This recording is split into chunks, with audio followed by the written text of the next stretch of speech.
रमेश भिदुड़ी ने फिर खेला राजनीतिक दांव। रमेश भिदुड़ी ने दानिश से मांगी माफी। रमेश भिदुड़ी ने संसद में दी थी दानिश को गाली।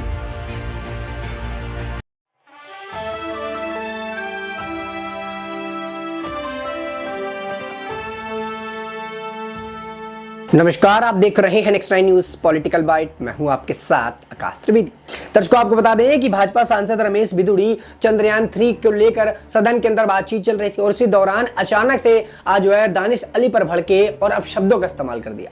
ऐसे शब्द जो आम बोलचाल की भाषा में न बोले जाए। उसके बाद भी यहाँ पर रमेश भिदुड़ी इस बात को बोलते नजर आए। वहीं संसद सदन के स्पीकर मौजूद थे और स्पीकर ने इस बात को रोकने की कोशिश की कि आप रुकिए, आप किस प्रकार की भाषा का इस्तेमाल कर रहे हैं।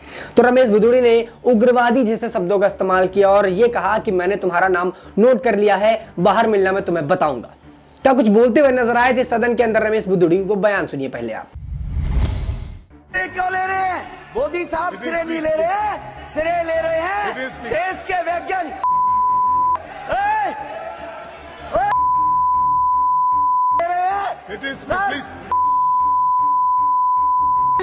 ये बता रहा हूं सर, ये जो श्रेय अगर जाता है तो देश के प्रधानमंत्री को जाता है।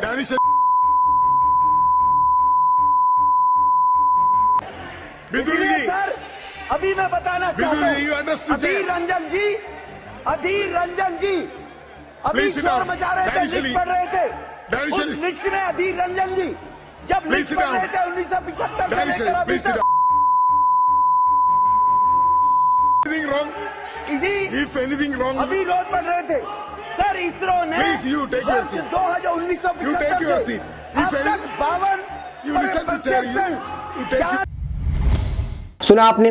तो दर्शकों, रमेश भिदुड़ी इस तरह से संसद सदन के अंदर इस प्रकार के बयान को देते हुए नजर आए थे और उसके बाद कई बार अटकलें लगी। दानिश अली ने यहाँ पर जो है कहीं ना कहीं सदन के जो मुखिया हैं ओम बिड़ला जी को यहाँ पर पत्र लिखा और बताया कि रमेश भिदुड़ी इस तरीके के बयानबाजी कर रहे हैं जो कि शोभनीय नहीं है, वो भी संसद सदन के अंदर जिसको देश का मंदिर कहा जाता है, वहां पर रमेश भिदुड़ी इस तरह के बयान देते हुए नजर आए। इसके बाद भारतीय जनता पार्टी के एक नेता का बयान आता है, वो थे राजनाथ सिंह, और उस पर वो माफी मांगते नजर आए। उनका कहना था कि मैं अपने भाजपा कैंडिडेट की तरफ से माफी मांगना चाहूंगा जिस प्रकार से दानिश अली के बारे में इन्होंने बात की। इसके अलावा यहां पर कोई भी बातचीत नहीं की। वहीं अब रमेश भिदुड़ी भी इस पर माफी मांगते हुए नजर नहीं आया और कई बार कहा गया कि उनको माफी मांग लेनी चाहिए थी, लेकिन अब शायद वो माफीनामा करार हो गया है।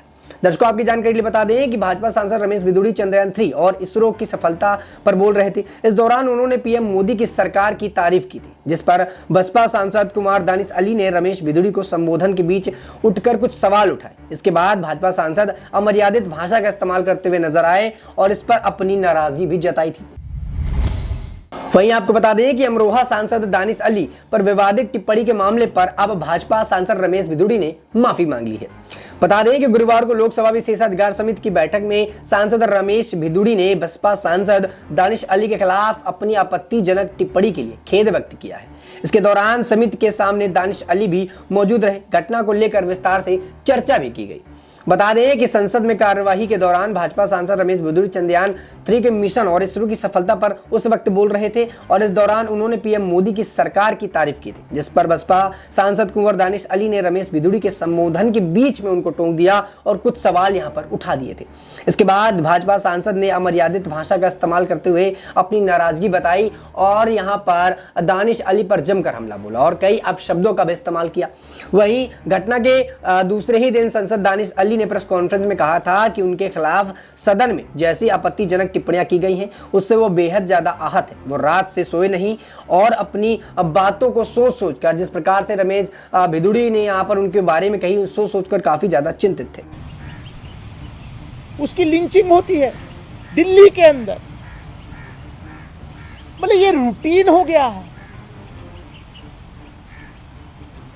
ये हो क्या रहा है इस देश में? पिछले दिनों हमने देखा, कुछ दिन पहले एक बुजुर्ग जैन समाज के व्यक्ति थे जिनको कहाँ का केस था, उज्जैन का था, कहाँ का था, कहीं, जिनको उनकी आइडेंटिटी रॉन्ग आइडेंटिटी समझ के उनको उनकी लिंचिंग, जो भी था, मतलब इस तरीके की घटनाएं घटी। तो मैं समझता हूं कि it's right time that Prime Minister should come out and speak against this hate in India. क्योंकि वो हमारे देश के प्रधानमंत्री हैं, वो हमारे सदन के नेता हैं, इसलिए हम उनसे ये अपील कर रहे हैं कि देश में इस तरीके की घटनाएं ना घटें। आने वाले वक्त में कोई सांसद किसी भी पक्ष का हो, वो इस तरीके की हेट स्पीच लोकसभा के अंदर, पार्लियामेंट के अंदर ना करे,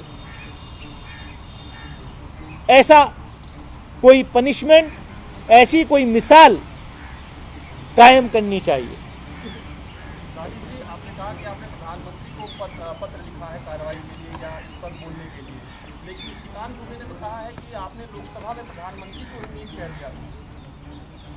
अब देखिए, सारी चीज कोई सबूत तो देना। ये तो वही हाल हो गया कि जो लोग प्रोटेस्ट करते हैं इंसाफ के लिए, उन्हीं पर मुकदमे दर्ज करके, उन्हीं पर यूएपीए लगाकर, उन्हीं पर वो लगा करके उनको जेल में डाल दिया जाता है। लेकिन क्योंकि ये पार्लियामेंट का मामला, you can't create false evidences. Nishikant Dubey के मुंह से कहने के अलावा क्या वहां कोई एविडेंस है? और मुझे तो ताज्जुब हो रहा है कि जो मैंने अखबारों में पढ़ा है कि शायद केस जो है वो कोई प्रिविलेजेस कमेटी को भेजा गया है। मेरा तो मोबाइल भी बंद था, मेरी किसी से बात नहीं, वो खाली सॉलिडेरिटी के लिए,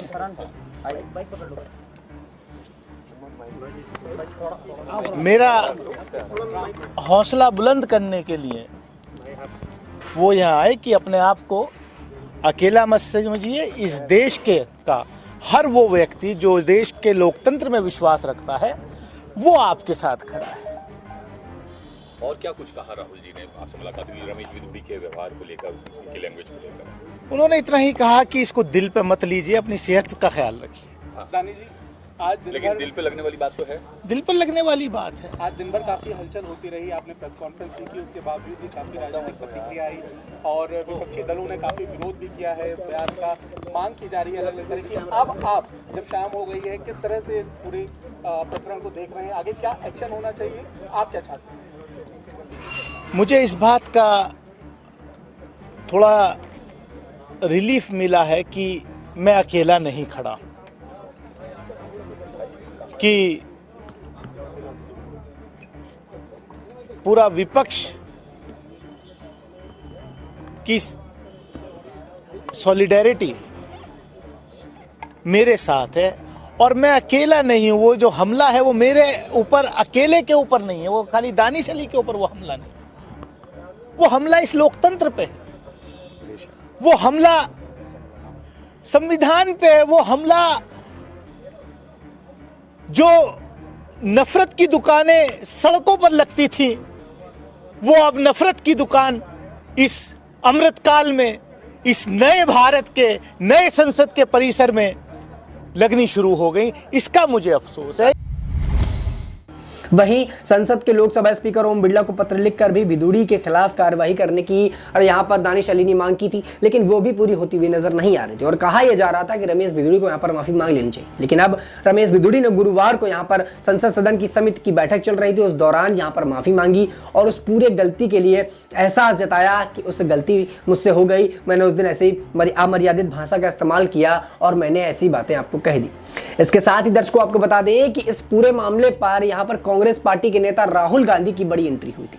जैसे ही यहां पर रमेश बिधूड़ी ने दानिश अली के बारे में आपत्तिजनक शब्दों कहा, उसके अगले ही दिन यहां पर राहुल गांधी दानिश अली से मिलने पहुंच गए और उनको हिदायत देने लगे कि कोई बात नहीं, ये राजनीति है, उस पर होता है और भारतीय जनता पार्टी अपने वर्चस्व में खोई हुई है, अपने घमंड में चूर है, उसको ये नहीं दिखता कि किसके सम्मान की परीक्षा होनी चाहिए, किसके सम्मान की इज्जत करनी चाहिए या फिर नहीं। वहीं आपको बता दें कि यहां पर जो है राहुल गांधी ने इस बात की भी हिदायत दी थी कि आप चिंता ना करें, हम आपके साथ हैं, आप हमेशा आपके साथ रहेंगे, आपको परेशान होने की जरूरत नहीं। आपको बता दें कि ये पूरा मामला कहीं ना कहीं राहुल गांधी के संज्ञान में और राहुल गांधी यहां पर फिर से राजनीति करते हुए नजर आए थे। राहुल गांधी को ये लग रहा था कि यहाँ पर रमेश बिधूड़ी के साथ मिलेंगे और बसपा के साथ हमारा पुराना कनेक्शन यहाँ पर जुड़ेगा, जिससे कहीं ना कहीं हम जो है गठबंधन पर एक नया पड़ाव ला सकते हैं। और ऐसा करने के लिए राहुल गांधी ने कई बार जद्दोजहद भी की थी। वहीं फिर अगर इंडिया गठबंधन बनने की बात आई तो यहाँ पर बसपा को अपनाने के लिए, उसको संबोधन करने के लिए, उसको साथ में लाने के लिए यहाँ पर कई बार मांग उठाई गई है और कहा गया है कि यहाँ पर जो है बसपा इनके साथ आ जाए। लेकिन बसपा इंडिया गठबंधन पर इनके साथ नहीं आई और यहाँ पर जो इसकी सुप्रीमो है मायावती ने वो पूरी तरह से इनकार कर दिया था इनके साथ में आने का।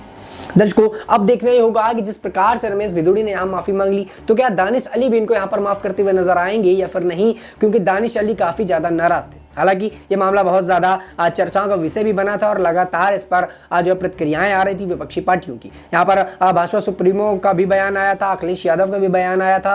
इसके साथ ही आपको बता दें कि राहुल गांधी तो इनके साथ में थे ही, इसके अलावा कई विपक्षी दल के नेताओं के यहाँ बड़े बड़े बयान सामने आए थे और देखा यह गया था कि सारे ही नेता यहाँ पर सहानुभूति देते हुए नजर आए थे। लेकिन अब रमेश बिधूड़ी ने यहाँ पर गुरुवार को पूरी तरह से माफी मांग ली और जो अटकलें लग रही थी भारतीय जनता पार्टी को लेकर वो अब कहीं ना कहीं खत्म होती हुई नजर आ रही।